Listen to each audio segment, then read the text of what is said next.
Hey folks, welcome back to the Mr. Global channel. How many things can happen in a day? Wow. Before I get started, this is going to be Epstein stuff. Before I get started, please like and subscribe. Thank you guys so much for all my new followers and subscribers. So what a day. What a day. So first, a judge declined the request for the grand jury records in the Epstein case to be released. And what we need to look for now is how this is responded to. Now, there's a lot of people on social media. Hey, this was a Democrat judge. And I'm sure that's true. I haven't even looked. I don't care if it's a Democrat appointed judge or Republican appointed judge. What I want to see is the response from the Trump administration. That's what I want to see. Because anytime a judge in this country in the last 6 months has ruled against Donald Trump, that has been followed by a lawsuit from the Trump administration trying to get that judge overruled, many of which have gone all the way to the Supreme Court. So what are we looking for? We're looking to see if that same energy is present with this judge on the Epstein case, or if they're just quiet about it. A lot of what we are gleaning from all of this is how people are responding to things that happen. So what's the Trump administration going to do? Are they even thinking about how they respond to this? Do they think it matters? It matters to me.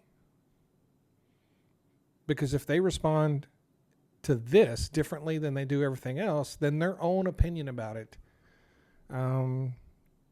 is not quite what they're telling us, right? Right. And then after that happens, the Wall Street Journal drops another bomb when they say Trump was told in May that he was in the Epstein files. I would also like to point out that this occurred just before Elon Musk tweeted that Trump was, yes, this must be where Elon Musk got that. A lot of people think, the Wall Street Journal just making stuff up. I don't think so. Donald Trump has a long, long history of suing media organizations. And I feel like, and suing them for nothing. And suing them for nothing because he can get them to settle. Because it's cheaper for them to settle than it is to fight Donald Trump. I don't think the Wall Street Journal is unaware of that. They have something significant or they wouldn't be doing this. They know the history of Donald Trump. They know it all too well. Whew. Yeah, and let's dive into that a little bit more, shall we? Now, I read this from a Forbes article. This outlines some of the facts, some of the pertinent things. A source told the Journal that the briefing was routine and was not focused on the Epstein files. So they basically told him this while they were telling him other things. This means they didn't have some special meeting just to tell Donald Trump he was in the Epstein files. What does that mean? We'll see. Officials reportedly told Trump the files contained rumors about him and other high-profile figures who socialized with Epstein in the past, with one official claiming they contained hundreds of names. What does that mean? Rumors. Does that mean it's just rumors? Is there nothing substantiated in any of this? I have no idea. Trump was told that the Justice Department would not release further documents because they contained child pornography and victims' personal information. Now, this is key because this tells us that they knew in May that they were not going to release anything else regarding Jeffrey Epstein. About 2 months before they told us they were not, in fact, going to. So they sat on this for a couple of months, probably trying to figure out how to tell us, and still getting it horribly wrong. I don't know if they were waiting for a certain news cycle or I don't know what they were thinking, but they knew for a couple of months that they weren't going to be telling us.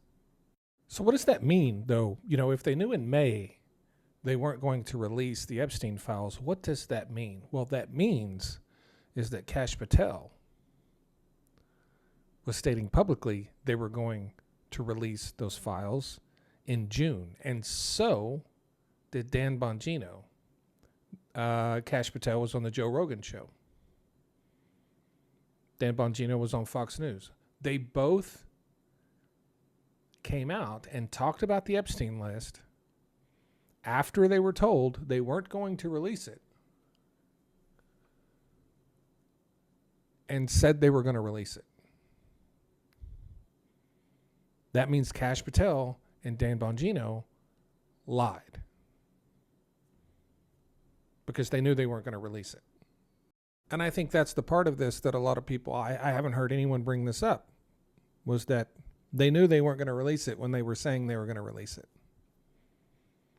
You know, when Pam Bondi said it's on my desk, that was in February. But what Cash Patel and what Dan Bongino said, that was after they knew they weren't going to release it. That's important. I think that's important. And then, if all of that wasn't enough, a House subcommittee just voted to subpoena the Department of Justice for the Epstein files. That literally happened when I started making this video. Like, I can't get anything done without world-shattering breaking news happening right in the middle of it. So this begs the question, will the DOJ honor the subpoena?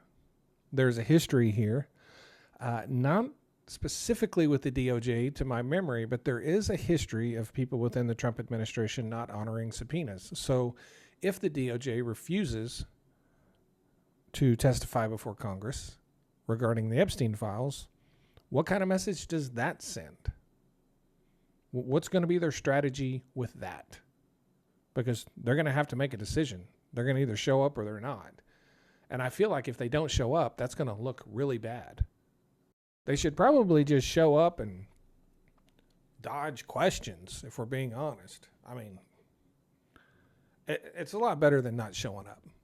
Well, I think the real question here is, what exactly is the cover-up? What exactly, you know, I think everyone assumed he was in the Epstein files, but not implicated. But are there things in the files that would connect dots to other things where we could go connect those dots and say, wait a minute, this is more than just a rumor? Are they just trying to hide rumors, or is there something more substantive in the files? Because they're obviously hiding it. They're asking a judge to release, you know, grand jury testimony. They can release anything they want right now of the files that they have. They could do that right this second. But this Trump story, which I said a lot of people are missing, no one has talked about this yet that I have seen, that he was informed in May. That means Cash Patel and Dan Bongino lied about what they knew about the Epstein files after May. Yeah. Let me know what you think in the comments section. That's pretty interesting. Thanks.